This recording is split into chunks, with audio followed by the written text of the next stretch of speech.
bonjour tout le monde, c'est Mio. Je suis navré, j'ai eu un petit souci d'enregistrement sur le début de cet épisode. Du coup, je vais requérir à la technique de la voix off pour vous raconter ce qui s'est passé lors de ces 40 premières minutes perdues.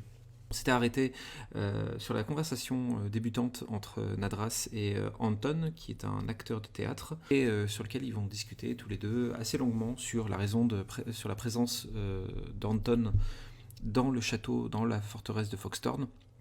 Et il s'est avéré qu'en fait Anton a été loué, on va dire, par le clan du Renard Bleu euh, pour, ses, pour ses compétences en tant qu'acteur. Mais il souhaiterait partir au plus vite, mais le clan ne le voit pas de cet ordre-là, et du coup il passe un marché avec Nadras sur le fait qu'elle laisse cette porte ouverte, et lui, en contrepartie, va lui donner la possibilité de rencontrer une certaine communauté qui vit à Rutan, une ville-port un peu plus loin au sud où nos héros doivent se rendre. Anton va lui donner accès à cette communauté en lui donnant un mot de passe particulier à donner à une certaine personne dans la ville pour pouvoir avoir accès au souterrain, on va dire, de la ville, et pouvoir se déplacer peut-être un peu plus facilement. Autre petit détail que Nadras va apprendre au fur et à mesure dans la discussion, c'est que le dirigeant du clan du Renard Bleu, qui s'appelle le général Argos, n'est pas un homme mais une femme. Détail qui aura quand même son importance. Passé cette discussion, on retourne sur Warren et Clécia qui se retrouvent dans les couloirs. Clécia avait rencontré un médecin peu de temps avant, et Warren avait rencontré une nourrice qui s'occupe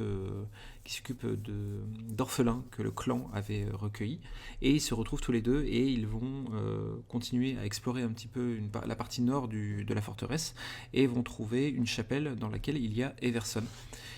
Et du coup va s'engager une conversation assez tendue, puisque Everson va arriver frontalement dans une discussion où il va mettre en avant le fait qu'il sait que les bambocheurs, que les héros, que ce groupe de héros, le groupe de héros est impliqué d'une manière ou d'une autre dans la chute de la Cité des Cinq. Donc du coup, il considère que le groupe lui a menti, et il leur en veut énormément, parce que pour lui, du coup, la Cité des Cinq est tombée à cause d'eux. Et du coup, le groupe de héros apprend également qu'en fait, si la Cité des Cinq est tombée, c'est justement parce qu'ils ont récupéré le Reiken, puisque le Reiken était un artefact qui protégeait la cité d'invasion extérieure. Everson leur pose un ultimatum en leur disant qu'ils ne se revoient jamais, parce que s'ils se revoient, Everson les tuera. Clécia et Warren font également la rencontre de Mère Batignolles, la Mère Batignolles qui est la religieuse qui s'occupe de la chapelle et du coup de la religion au sein du clan du Renard Bleu, et elle demandera à Warren, entre autres, de soutenir la religion lors du conseil du clan du Renard Bleu, puisque pour elle la religion est en déclin, et elle pense que pour le bien de la population et pour le bien du clan, il faut que le clan se recentre sur la religion des Cinq. Et elle demande du coup à Warren, dont la voix sera prise en compte, de soutenir la religion dans ce cas-là. Warren va également en profiter pour poser des questions sur Ereb, puisque c'est à la base sa quête personnelle, c'est de trouver des informations et découvrir qui est Ereb. Donc il avait eu déjà quelques éléments d'information dans la bibliothèque de la Cité des Cinq. Donc là, il a posé la question directement à la Mère Batignolles, et la Mère Batignolles lui a donné des éléments de réponse en lui disant que Ereb est un nom oublié, dans la religion des Cinq, mais c'est le nom du créateur en fait des Cinq divinités. Il est à l'origine de la création de la religion des Cinq, et les hommes ont préféré l'oublier, puisque Ereb, même s'il a créé cette religion, est à l'origine de beaucoup de destruction également, et les hommes ont préféré l'oublier, et un dieu oublié n'a plus matière à exister. Le nom d'Ereb sonne comme quelque chose d'obscur et de dangereux, et à plus forte raison puisque la mère Batino va lui dire qu'il faut en parler au moins de personnes possible. Suite à ça, le groupe va se réunir le Warren et Clécia vont retourner dans la partie sud du château. Ils vont retrouver Nadras qui essaie de les retrouver, et tous les trois vont repartir dans leur quartier, là où se trouve Piri qui était parti se recoucher. Et après une petite discussion, ils décident de prioriser un peu leurs actions, et à cet instant, ils ont décidé de d'abord retourner voir le médecin que Clécia avait rencontré pour l'aider à soigner le patient, un patient en bien mauvais état. Et l'épisode reprend à partir de là. Et du coup, cette personne qui est touchée par ce mal est un peu, nécrosée, envahie par une forme d'ombre qu'il faut que j'extrais de son corps. Le problème, c'est que le patient, c'est assez douloureux pour lui, donc il bouge énormément. Comme moi, je vais essayer d'extraire ça, j'ai besoin que quelqu'un m'aide à découper et enlever ce qu'il y a à l'intérieur de lui. Et comme nous sommes face à une forme une forme de maladie peu naturelle, je pense que la présence d'un érudit peut nous aider à peut-être réciter, je sais pas, des psaumes ou quelque chose qui va pouvoir nous protéger un minimum de ce qui peut arriver. Est-ce que vous êtes plus ou moins prêts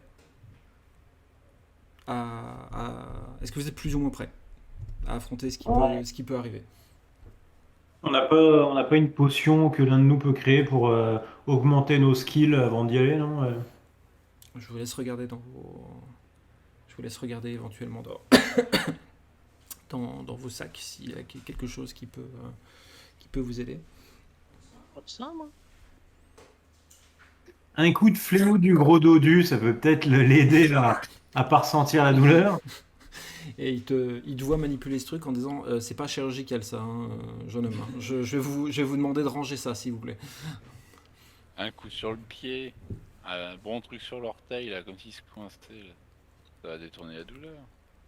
J'ai pas mal de flocons et de potions dont je n'ai pas. Vous avez des souvenir flocons, d'utilité. mais c'est formidable ça.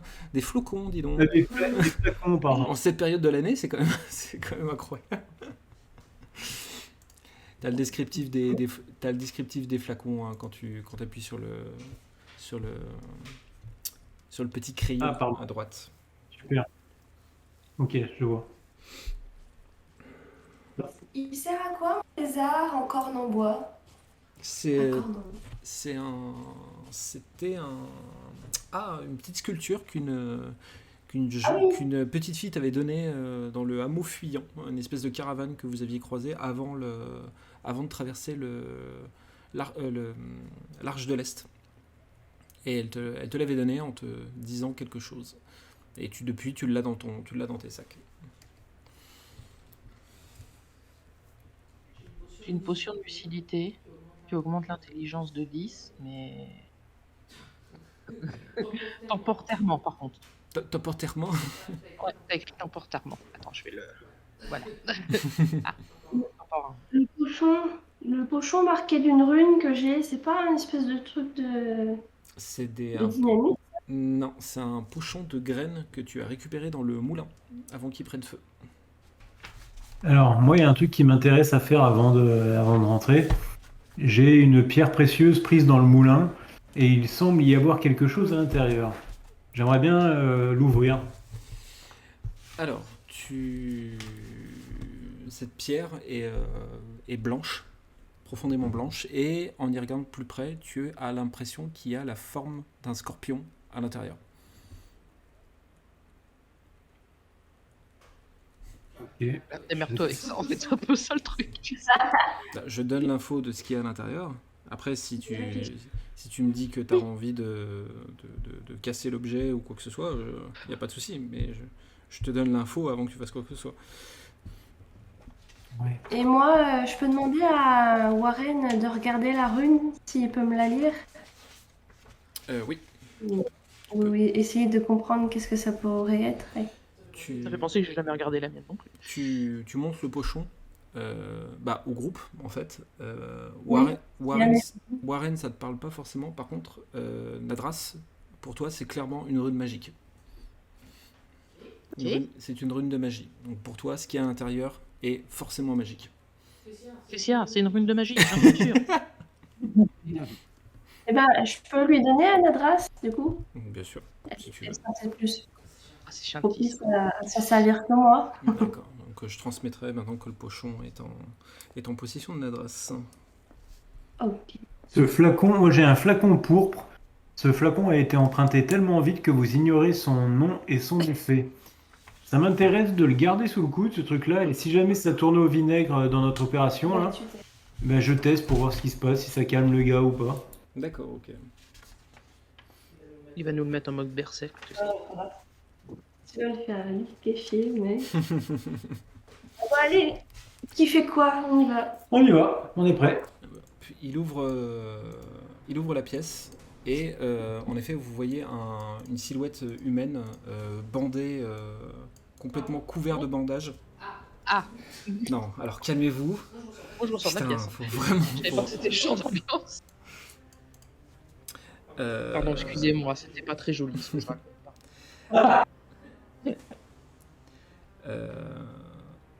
Vous voyez cet homme qui est couvert de bandages sur le lit. Il a l'air de gémir, de profondément souffrir. Et vous voyez une brume noire qui s'échappe en fait de son corps, mais pas brusquement. Elle s'échappe de manière permanente. Clécia et Nadras, en posant un pied dans la pièce, vous avez comme une pression au niveau du cœur, comme s'il y a quelque chose qui vous pressait la poitrine d'un seul coup. Je vais vous demander un jet d'endurance à toutes les deux, s'il vous plaît. C'est sans endurance? Oui.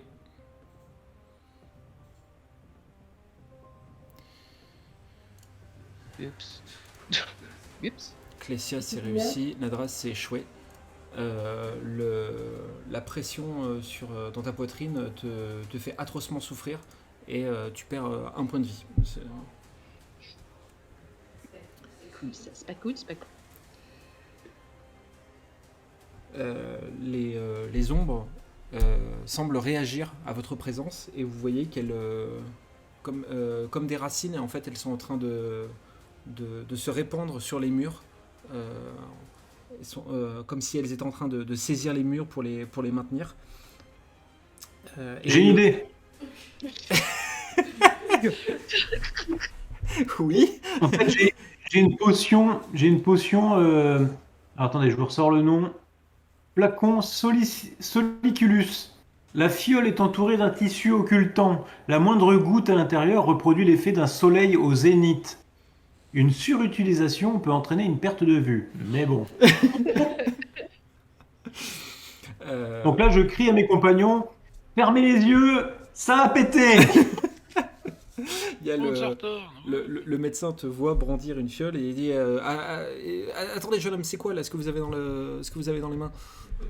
C'est du soleil. C'est du soleil, je vais mettre du soleil dans ce lit. Tu veux mettre des paillettes dans ma vie, Pierry? C'est la lumière qui...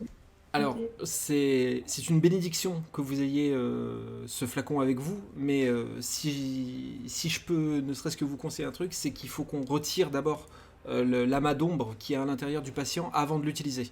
Sinon, ça ne fera que détruire les ombres qui sont à l'extérieur de son corps. Ok, très bien. Alors, procédons.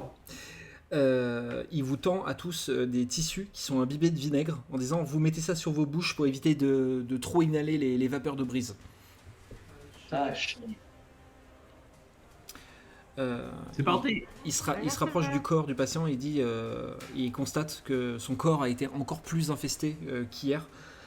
Il dit alors voilà comment on va procéder. Vous, la guerrière, vous allez lui maintenir un maximum les épaules et la tête pour éviter qu'il bouge. Avec plaisir. Et crac la tête. Exactement. Ah oui, mais enfin, il respire. Mon Mon père, je vais vous demander Décidément, il retrouve toute sa famille. Je vais vous demander de réciter des prières ou des psaumes, ce genre de choses, pour éviter que les ombres continuent de se répandre durant l'opération. Cher confrère, je vais m'en remettre à vous pour le coup final, et il te tend un petit scalpel doré, et il te dit... son confrère, Piri. Il te tend un petit scalpel doré en disant: quand j'arriverai à faire sortir l'amas d'ombre de son corps, je vous demanderai de le trancher en fait avec le scalpel pour qu'il puisse disparaître. Très bien. Quant à vous, chère amie jeteuse de sorts, quoi qu'il se passe, je vous demanderai de nous protéger. Oui. Est-ce que je vous dis... Je pense qu'elle va invoquer un dragon qui va partir comme un ballon qui pète, tu sais. J'allais vous dire, est-ce que vous savez à quel point je suis doué avec les flaques d'eau? C'est pas la bonne dent. Louis enfile des gants en écaille cramoisie et il commence à faire passer ses mains au-dessus du corps du patient qui gémit de douleur. Et plus le patient est en train de gémir et plus de l'ombre... C'est bon? C'est fini? Le loup a dit. Et plus il gémit et plus de l'ombre continue de se répandre dans la pièce et il bouge énormément. Clécia, je vais te demander un jet de physique, s'il te plaît. J'arrive.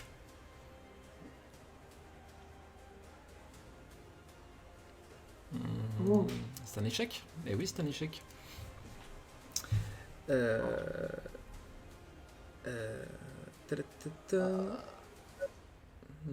Louis, voyant que tu as du mal à le maintenir, et te gueule dessus en fait en disant: mais tenez-le, sinon j'arriverai jamais à extraire ce qu'il y a en lui. Mon père, une petite prière. Et je vais te demander du coup, Warren, un jet de prière avec plus 30.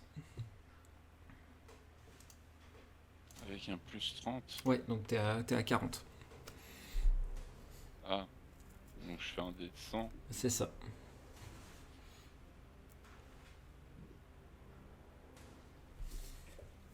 Oh putain, j'ai réussi. Ouais, ma gueule. Bien joué. Et ouais. Tu fais ta prière et les murs de la pièce sont secoués et vous entendez un horrible cri qui provient du patient. Sa bouche et ses yeux sont ouverts mais sont emplis d'ombre. Louis se montre rassurant en disant: on progresse, continuez à le tenir. Clécia, un jet de physique s'il te plaît.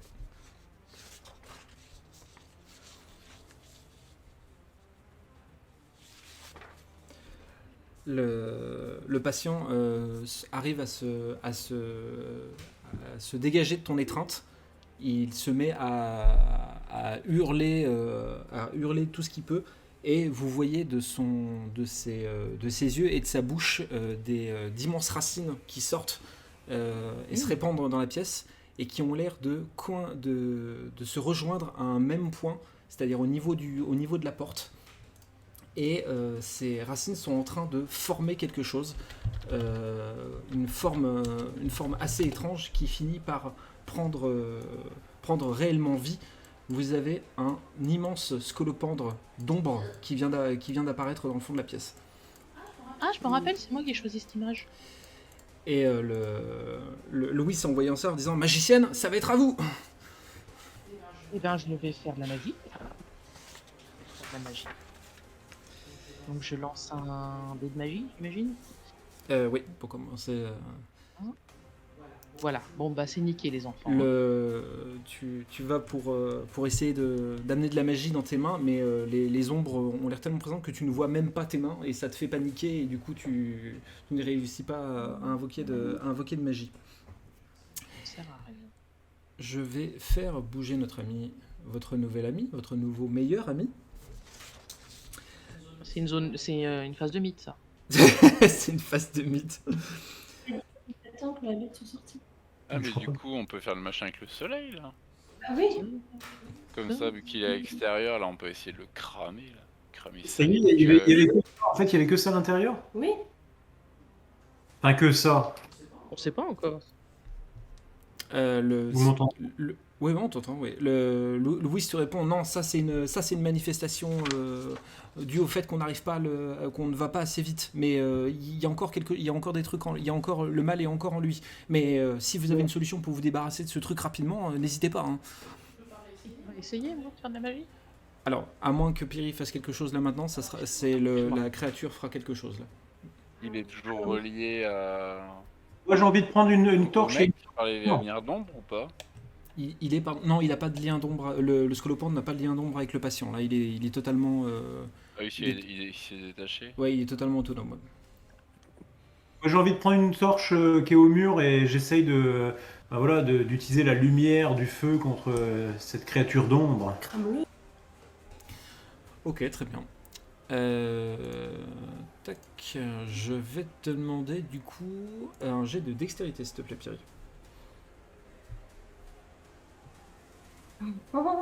Tu saisis comme quelque chose comme quelque chose de logique. Tu te dis c'est une créature d'ombre, il craint forcément la lumière. Tu saisis la torche et tu t'approches de lui comme ça en agitant la torche et tu vois en effet qu'il craint énormément la lumière et que le scolopendre recule tout en essayant de se montrer le plus menaçant possible. Puisque là, actuellement, le scolopendre, une fois détendu, est à la hauteur de la pièce qui doit faire dans les 3 mètres, 3 mètres 50 à peu près. Mignon. Il est mignon. Du coup, on en est où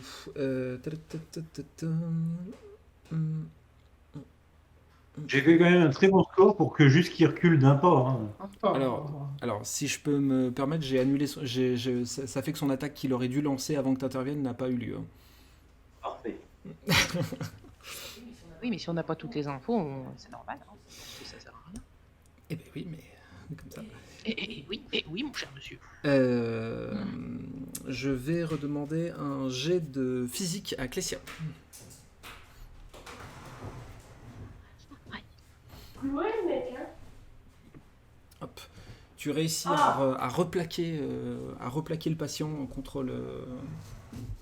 à replacer le patient contre le lit.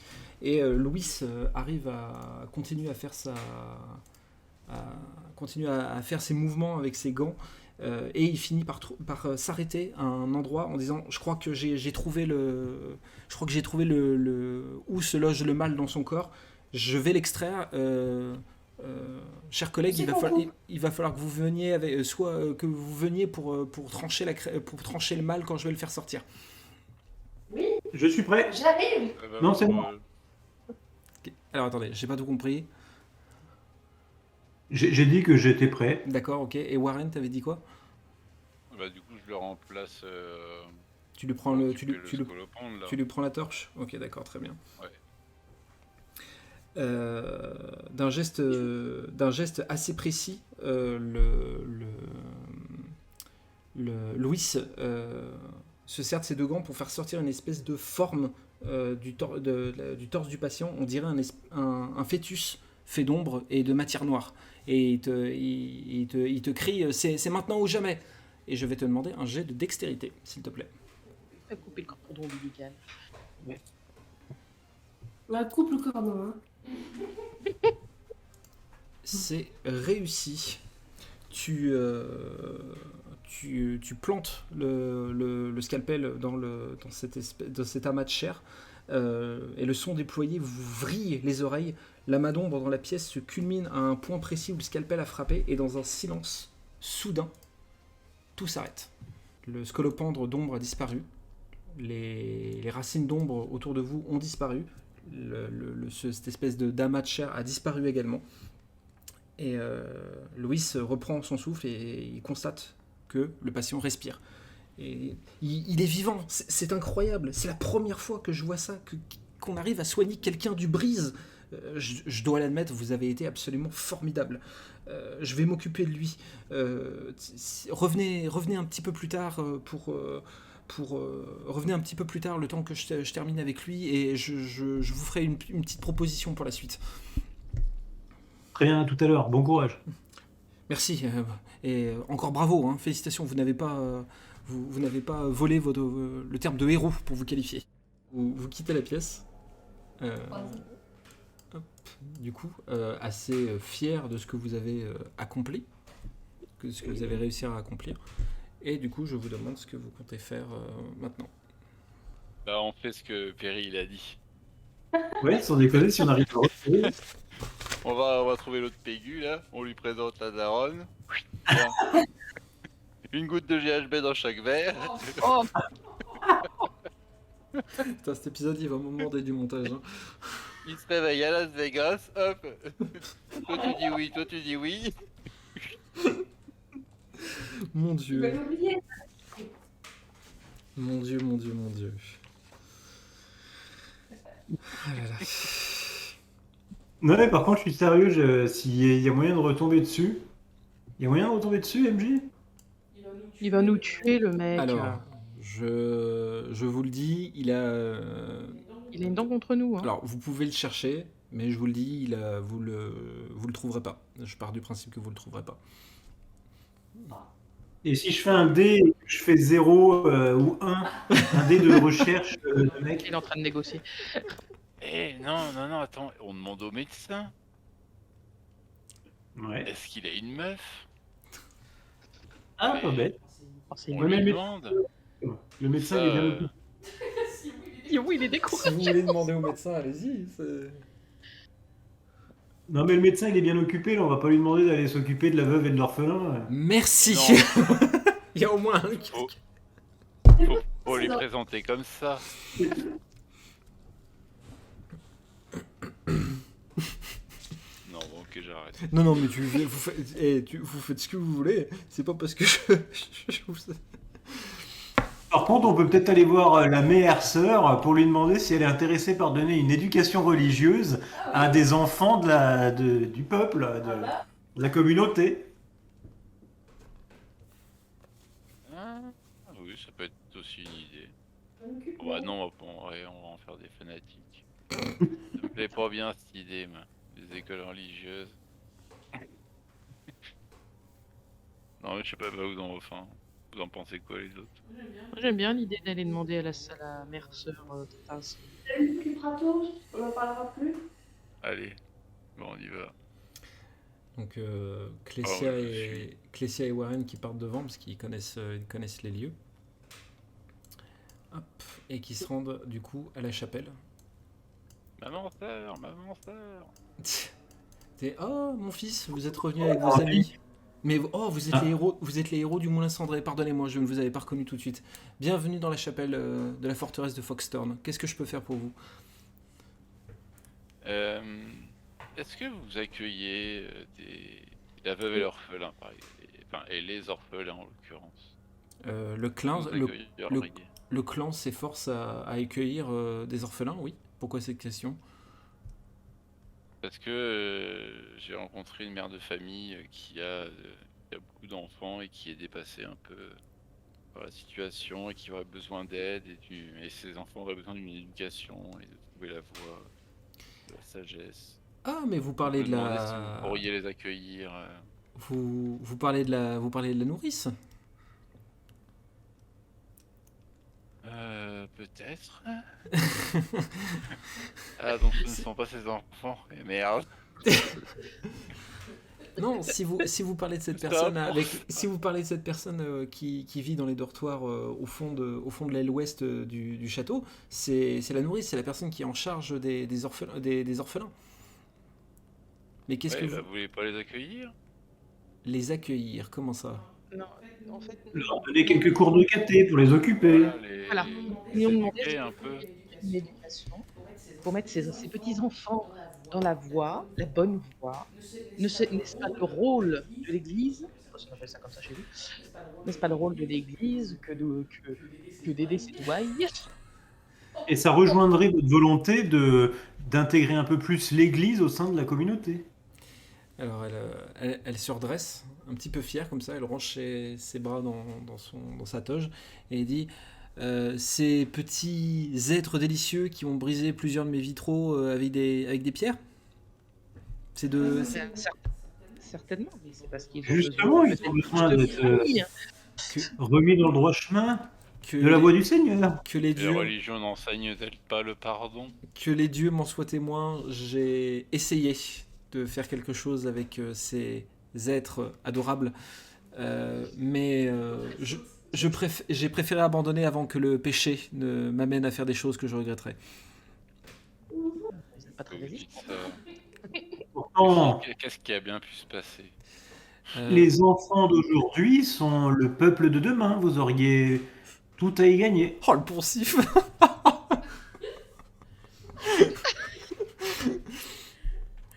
Écoutez, ils m'ont brisé des vitraux, ils m'ont détruit des livres rares que je conservais depuis des dizaines d'années, et ils ont fait un départ de feu dans la chapelle.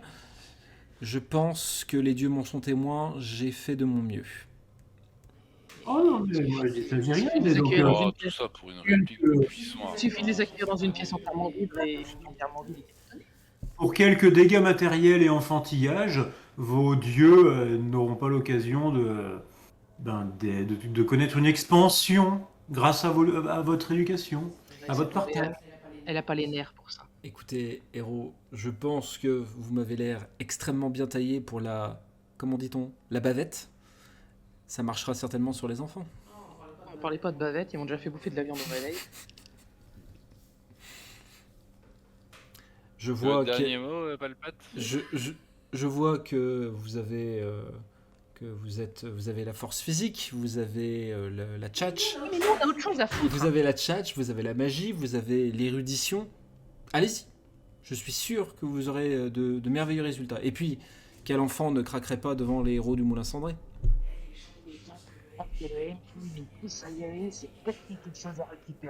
On n'a rien compris. C'est Ah trop con ce que tu dis. Ah si. Si, mais- Ah, tu vois, il a compris. Moi, j'ai Moi, pas- je crois que c'est à la grand-mère là que je vais faire boire ma potion que je sais pas ce que ça fait. Là. C'est le soleil.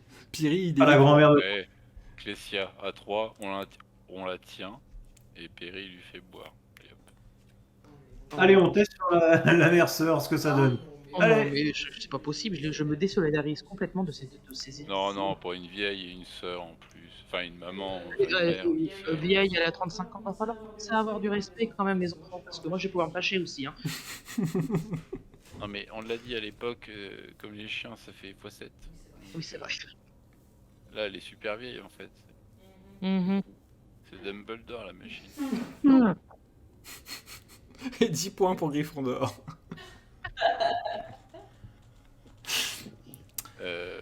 Bon bah.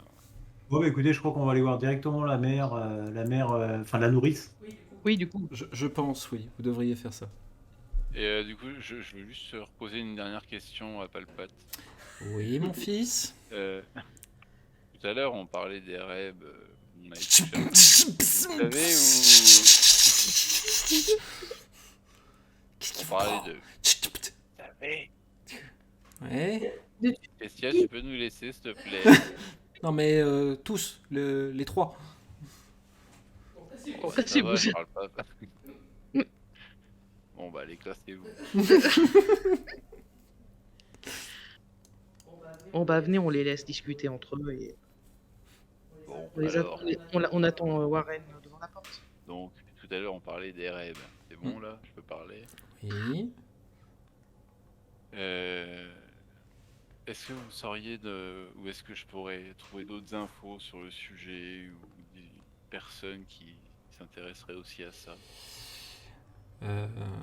Alors, je vous avoue que les personnes qui s'y connaissent de base, il n'est pas censé y en avoir beaucoup. Il y en a certainement de moins en moins, puisque la rumeur circule que les personnes qui cherchent des informations sur Ereb se font assassiner. Ils se sont assassinés? Oui.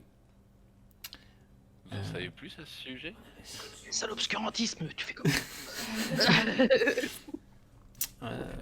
Plusieurs fois, en fait, j'ai appris qu'à la Cité des Cinq, des personnes étaient décédées pour avoir posé des questions ou avoir cherché des documents sur Ereb. Et la rumeur, elle dit qui perpétrait, Qui qui serait perpètre tenté de réaliser ces méfaits? peut-être peut-être des fanatiques, justement, des personnes qui idolâtraient Reb ou qui aimeraient voir la religion des 5 tomber. Vous savez, les ennemis de la religion sont très nombreux, à commencer par l'académie. Après tout, les hommes de science n'ont jamais porté la religion dans leur cœur. Ok, l'académie. Ouais. Et vous me posez... On est d'accord que vous gardez tout ça secret pour vous, hein, depuis que vous êtes parti de la capitale. Parce que vous commencez à me faire peur avec toutes ces questions. Ah, mais oui, vous inquiétez pas, vous êtes la première personne avec qui j'en parle, hein, mais c'est juste que pour une fois que j'ai l'occasion de trouver quelqu'un qui connaît le sujet, je Très bien. essaie de m'intéresser et de grappiller d'autres infos. Écoutez, vous pouvez essayer d'aller voir l'érudit de la chapelle qui se trouve à Routan. C'est un sage, c'est un homme qui a beaucoup vécu. Il aura certainement d'autres informations complémentaires à vous donner. Vous m'avez dit quoi son nom? Le sage, quoi? Je sais que c'est la personne qui gère la chapelle de Routan. Je ne l'ai jamais rencontré, je sais juste qu'il est là depuis des années, donc vous pourrez pas le manquer, très honnêtement. D'autres questions, mon fils? Non, c'est bon. Très bien. Il demande lui qui est ton père finalement. Parce que... Pardon, excusez-moi, c'est pas de... Ah oui, non, en fait, les rayons électriques dans les mains. Des rayons quoi? Ah oui, c'est vrai, c'est trop tôt. C'est trop tôt. Trop tôt. Excusez-moi. Je vous Petit parle. problème de temporalité chez moi. Mon Dieu. Est-ce que vous vous rendez du coup au dortoir où se trouvait la nourrice? Oui. Ouais. En avant Guingamp. En avant Guingamp. Allez, je vous laisse suivre Warren. L'adresse, elle s'est littéralement TP. C'était où qu'elle était la dame? Un peu plus loin, là sur le dortoir à gauche. Hop.